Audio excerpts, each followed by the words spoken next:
Good morning, everyone. My name is Peaches McIntyre. I am the CEO of Waste Language Inc., aka www.wastelanguage.com. Turn those pancakes into pound cakes. Um, I'm also a realtor at Keller Williams South Shore in Apollo Beach, Florida. And also, I'm a marketing and branding strategist. And my vision is to teach others to become entrepreneurs. I want to put an end to poverty and low income through entrepreneurship. That's my ultimate goal, to inspire others to become entrepreneurs and get out of poverty and low income, stop living paycheck to paycheck. Just so you guys know, I started my business with zero business loans. Not that I didn't want them, it was because I couldn't get them. The sister credit was jacked up. I'm talking about I couldn't get a loan from Scott if I wanted to because I did them dirty. I had bad credit history. And it's my fault, but it's also because of how I was raised. Growing up, everyone in my family was either living in the projects or on Section 8 or living in a low income housing, HUD funded housing. And just so you guys know, for those who aren't familiar, the primary difference between the projects and low income housing here in the Tampa, Florida area is that the projects didn't have central air and heating, and most of the HUD funded homes, they did come with central air and heating, and they were a little bit safer than the projects. But Section 8 was like having a lottery ticket. It was like gold. Everybody wanted Section 8, right? Because it was a big step up. Anywho, back on topic. So I didn't understand the power of credit. How I grew up, everybody felt like you should not make payments. Like when somebody pulled up in a new car and it was nice or whatever, and we found out that they was making payments, we would laugh at them like, girl, she making payments. Girl, that ain't even her car. She making payments. And that was because we didn't know any better. That's how we were taught. We were taught that payments were bad. Taking your whole income tax check to purchase a car, that was good because now it's your car. You don't got to worry about anybody repossessing that car. You the bomb. You go, girl. But that mentality, I want you guys to delete it out of your memory. Let it go. That's not smart. In the end, we end up purchasing used cars, and the majority of used cars are going to have problems. Like some of the problems show immediately, some of the problems show a couple weeks or a couple months from now, but the used cars are going to have problems. So then you don't have a warranty on a used car. Now you're struggling because you took your whole income tax check, the most lump sum of money you had all year, and invested in a car, and now that car is acting up. Now you have to fix that car. So now you're really struggling, right? You already was struggling all year to pay your bills. Now you're really struggling because you got to fix this raggedy car you bought, and you used your whole income tax, so you ain't got no cash to spare. So that's why I want you guys to get out of the mentality of thinking that using credit, financing cars, and financing homes, and financing jewelry is dumb. It's not. It's really not.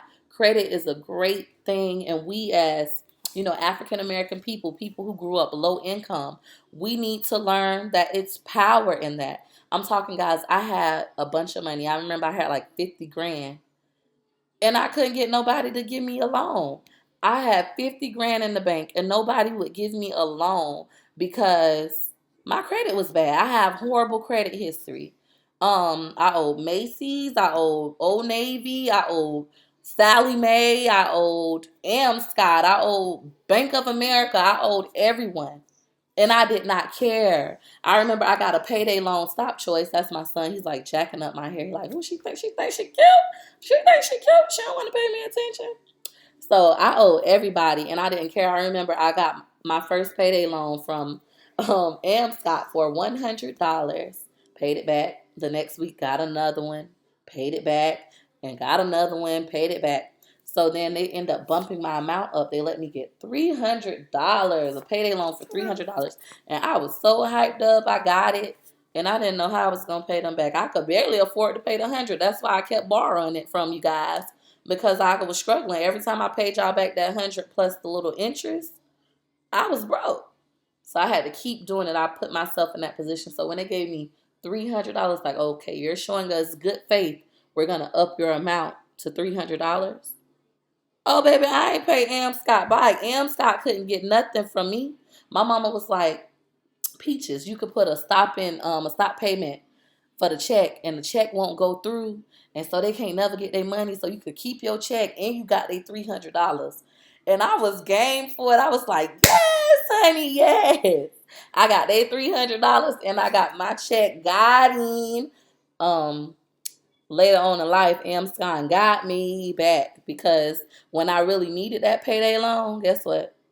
I couldn't get it. When I needed a bank loan, guess what? Couldn't get it. When I needed some money and the banks wouldn't give it to me, Amscott wouldn't give it to me. You think my mama gave it to me? No, she didn't. So don't be listening to that bad advice. They don't know any better. You know, that's how they living, and they get you to start living like that. Now you in a messed up situation and you can't even get $2. Don't listen to them. Listen to me. I'm coming from a place of experience. So I want you guys to start utilizing credit. Credit is a great thing. If your credit is bad, well, the first thing I want you guys to do is go to www.creditkarma.com, okay? And get your free credit report. I don't get paid for referring you to Credit Karma. I'm just telling you to go there because it's free. And we all like free, right? And you can go and pull your credit and see what your credit score is. It's a very easy site to use. They even have a free mobile app so you can monitor your credit. I personally like Experian. I have an Experian account. It's $1 for the first use. And after that, they bill you every month. I currently get billed $21.99 a month using Experian. They send me alerts, and if people view my credit, pull my credit, they let me know. So I really, really like Experian over Credit Karma because it's more in depth. But, you know, we on a budget. It's almost Christmas. So, you know, utilize Credit Karma. It's free. You just may have to do some research on the companies, like trying to find out their number and stuff. Versus Experian, it's right there in your face. Bam, here's their number. This who has your loan, your debt, whatever, your collection, and it's just easier. You save time that way. So I want you all to pull your credit report and just look at it. You know, see what's on there. Do you have doctor bills on it? Did you have Medicaid at that time? Call them up. Did you have Bright House? Because like me, I used to have Bright House cable, and times got hard. I couldn't pay the cable bill. Forget that. Hope I don't go to jail. I got the bootleg cable. I don't have it no more. But back then, when I was in that low income, you know, mentality, times got hard. Cable got cut off. Got the bootleg cable, $50, and I was Gucci. I was good. I ain't, you know, I didn't care. And later on in life, when I got back on my feet, okay, I wanted to get cable again. And Bright House said, "Oh, we have this forgiveness program. If you had a bill with us, we'll forgive you and reopen you a brand new account, give you a new start." But then when I pulled my credit, when I was like being more responsible, I got a little bit older and I want things. I want a house now. I want to be able to finance. I know the power of credit now. So I want to utilize it. And I pull my credit report and I see that Bright House is on my credit. I believe it said, I don't remember the exact name of the collection agency, but it's not going to say Bright House. You have to call them and you'll find out that it's for Bright House. And I was like, no, Bright House let me open up a new account. They said they have a forgiveness program. High five. That's my son's choice. They have a forgiveness program. If I opened up a new account with them, it would all be forgiven. And I done had my new account with them for about 2 years now. No, like, I need this taken off. And they were like, oh, hey, stop. You just have to call Bright House and let them know that this is showing on your credit. They'll delete it. Call Bright House and they deleted it. So if that was your situation, if you ever had Bright House, times got hard, you let it go, they let you open up another account later on in life and you pull your credit and it's on there, call Bright House. They will delete it off of your credit and you'll bump up a lot of points. Okay, guys? So I want you guys to do that. Another thing, stop, Tootie. Let me go. Another thing, I just want to make sure you guys start using credit cards, okay? The key to using credit cards is to never spend more than 30%. But your credit messed up. How you gonna get a credit card? Nobody won't give you nothing, right? I was in that same situation. You have to start off with a secured credit card. Most companies, their minimum is $200 or $250. And just so you know, a secured card is when you put your money down and the bank It takes them a little while. Some banks say, a month, 3 months, usually about 3 weeks, but they'll tell you a longer time frame just so you won't bug them. But you give them your money up front, your cash up front. So let's say you go to GTE and get a $250 credit card. You get that $250 secured credit card by putting $250 down. After you put that $250 down and fill out the application, they send it off. Their underwriter will approve it, or in some rare cases, they may deny it and give you your money back. But the majority of the time, they will approve it, and they'll send you out that secured credit card. Now, when you get that secured credit card, don't think, oh, I got $250 on the card, I'm going to throw it in a bag. No, no, no, no, no. Let's let go of that low income mentality, that impoverished mentality. Let it go. When you get your new secured credit card, don't come in my video. That's my other son, Greg. I have 3 kids, guys. Gregory, Choice, and McIntyre. And they're nutcases, and I'm about to take them somewhere. So they're going to bug me. Stop. No. Okay. Whatever, Choice. So, when you get your card, don't just try to swipe, and throw it in a bag. No, no, no. You want to spend no more than 30% of that card. So if you get a $200 credit card, you want to spend no more than $60 on the card, okay? No more than $60 a month. That's your max budget you're going to spend. Now, times get hard. I understand you have to do what you got to do to maintain your life. I understand that. But don't get crazy with it. Don't max out your credit card going to, Nike and buying you some new shoes, going to finish line when the Jordans come out. Don't do that. That's that impoverished mentality. I want you guys to think about home ownership, owning businesses and being able to leave your children something. Teaching your children the right way to grow up. Hey, can you two stop? Go play in y'all room. Go, McKay. Who is that? It look like Q. But that's my son's friend. But yeah, I want you guys to change the way that you think. Stop looking at credit like it's a bad thing. It's a really, really good thing. My accountants, they told me, hey, Peaches, like, you're supposed to take some of your income, right? Like, if you get a lump sum of money, okay, we're going to talk about income tax. So it's coming up. So your income tax is coming up. Take some of your income tax. Well, that's cute. Okay, you can go outside if you put on your clothes. I got it. Okay. Take some of your income tax and go ahead and purchase a car. Like, put a down payment on a car, a nice car. And, start to make payments on it. And then the lump sum of the money, the rest of the money you have, invest it. Invest it in that business you always wanted to start. You say you always wanted to do hair. Go do hair, or you wanted to sell hair, or you think waist shape was popping and you want to start selling waist shapers, or you want to sell makeup, or you want to start a landscaping company. Do it. Take your income tax and do it. Fix your credit so the bank can give you money so that you can do it and, lower your risk, minimize your risk. That's what you want to do. You don't want to take your whole income tax check and purchase a car and the car breaks. Now you're struggling to get that car fixed and you're not any step closer to a better life.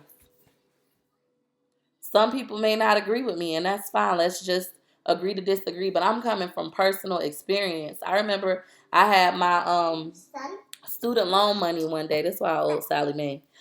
I got a student loan when I was in college, and I went and purchased me a car. The car was like $2,700, right?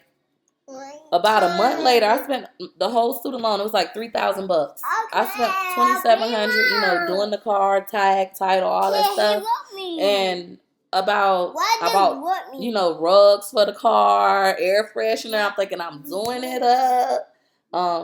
About a month later, the car broke, and I didn't have any money to fix the car. The car had to be parked. I had to start back catching the bus because I made a bad decision when I could have took that money and probably put $500. My credit was really good then, guys.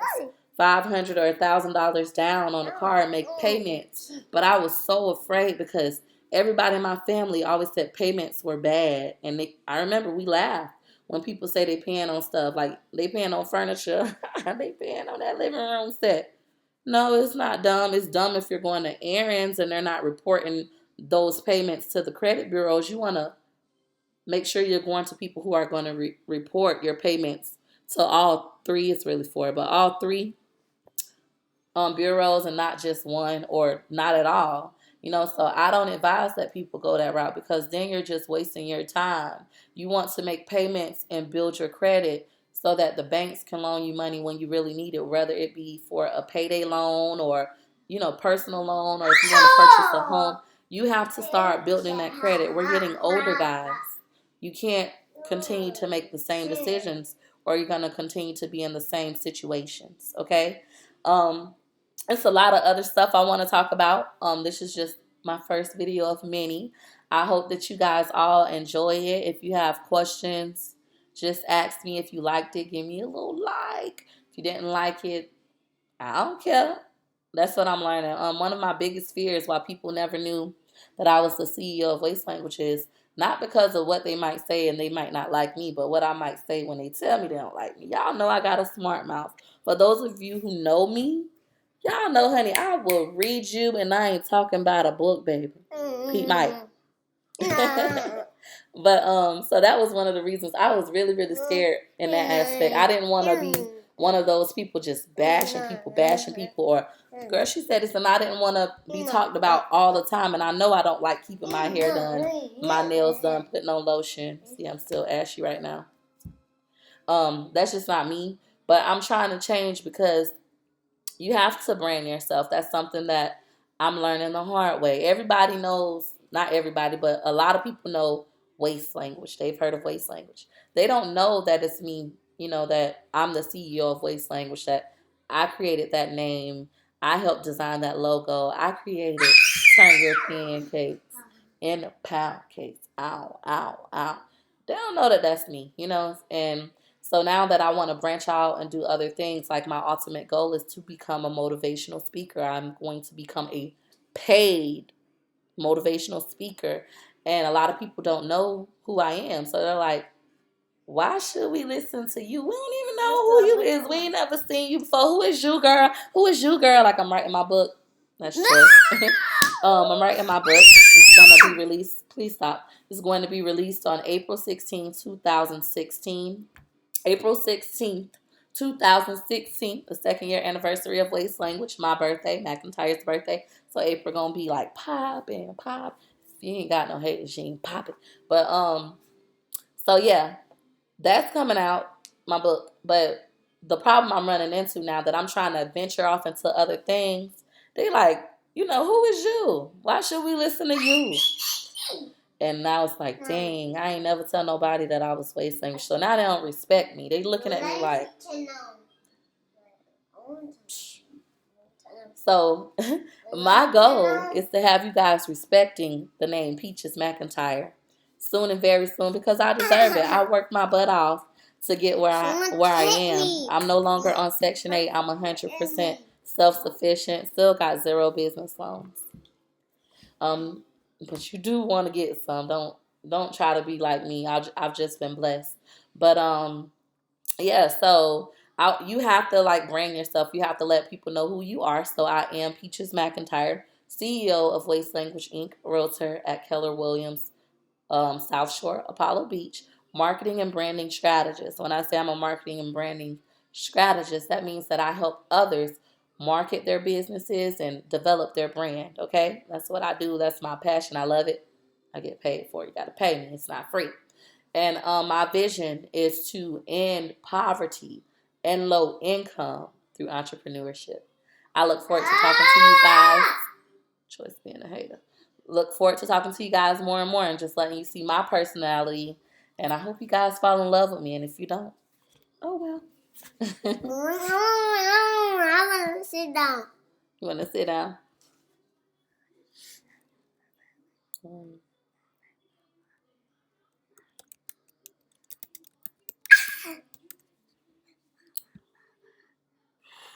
Just talk.